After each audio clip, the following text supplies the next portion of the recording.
Petugas pemadam kebakaran Kota Pangkal Pinang kini tak hanya menangani kebakaran, tetapi juga berbagai laporan pertolongan masyarakat. Memasuki Agustus 2026, laporan yang diterima meningkat hingga belasan kasus dalam sehari. Sebagian besar di antaranya merupakan kebakaran lahan kosong, dengan jumlah sekitar 5 hingga 7 kejadian per hari. Selain kebakaran, petugas juga menangani evakuasi hewan, pengisian air bagi warga yang mengalami kekeringan, hingga berbagai permintaan pertolongan lainnya. Setiap laporan tetap direspons dengan menerapkan skala prioritas berdasarkan tingkat urgensi dan lokasi kejadian.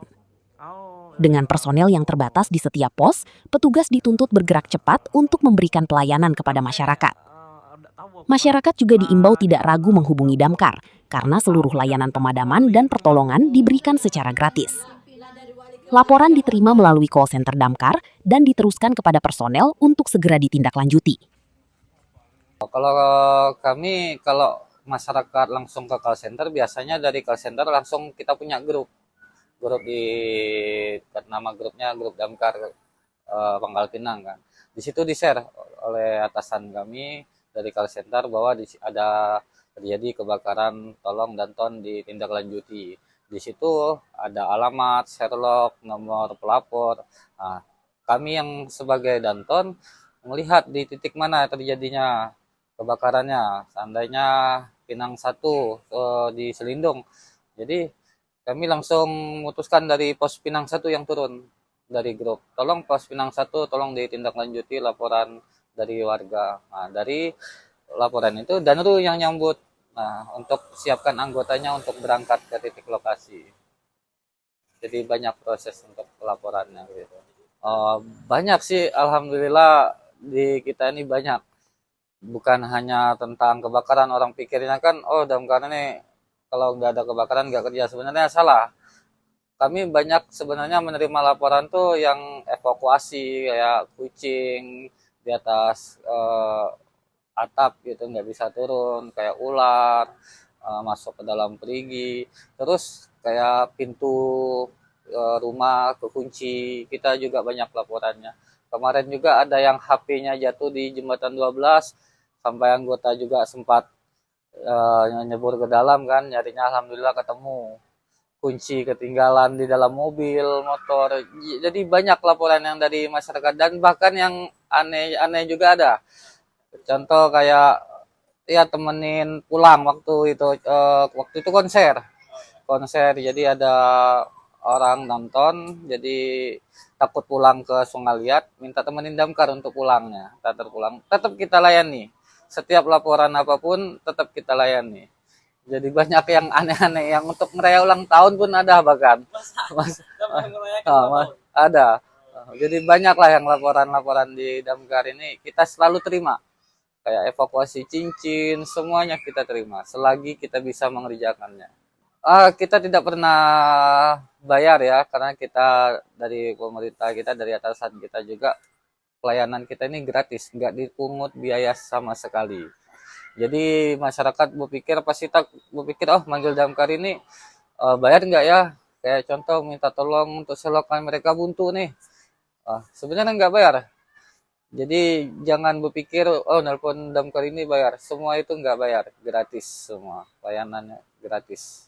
Laporannya langsung kita kerjakan sih, nggak perlu diseleksi, lapor ke atasan, tinggal berangkat. Kecuali kebakaran itu memang urgent, kebakaran besar ya, kayak pom bensin. Nah, itu langsung otomatis 5 unit turun ke lapangan. Jadi nggak perlu harus 1 unit turun, jadi langsung 5 unit. Dan kita selalu koordinasi dengan atasan, setiap kebakaran apapun kita selalu koordinasi.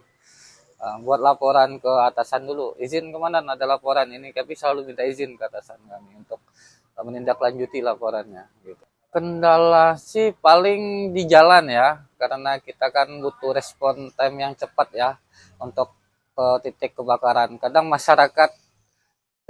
banyak yang masih kurang peduli dan tahu lah kalau ada mobil damkar, tolonglah minggir. Jangan ibaratnya menghalangi jalan mobilnya damkar. Kebanyakannya sih seperti itu. Untuk kendala lain sih aman sih. Paling di jalannya aja gitu. Himbauan kepada masyarakat untuk saat ini karena musim panas ya. Kalau mau bakar sampah tolong dijaga.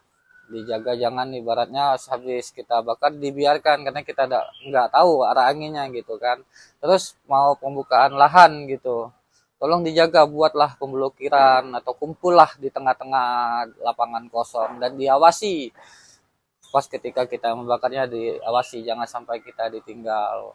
Buat ibu-ibu juga yang masak, tolong kompor gasnya diperhatikan, kepala gasnya itu dipastikan jangan sampai ada yang bocor. Terus ventilasi di rumah, di dapur kalau kita lagi masak usahakan dibuka. Nah, takut kita nggak tahu namanya gas bocor gitu kan. Ada juga kemarin laporan gas bocor. Jadi kita panik tuh karena kebakaran kan, panik terima laporannya langsung berangkat sampai ke rumah ternyata bukan kebakaran. Minta tolong pasang gas. Jadi laporannya ya seperti itulah. Paling himbauannya kepada ibu-ibu lebih hati-hati untuk masak lah. Laporan kita masuk lumayan banyak ya Pak ya. Sampai belasan lah dalam satu hari karena setiap pelaton beda-beda. Belasan bisa. Seluruh pos, termasuk evakuasi, bukan kebakaran aja, non kebakaran juga. Nggak terlalu lama lah, paling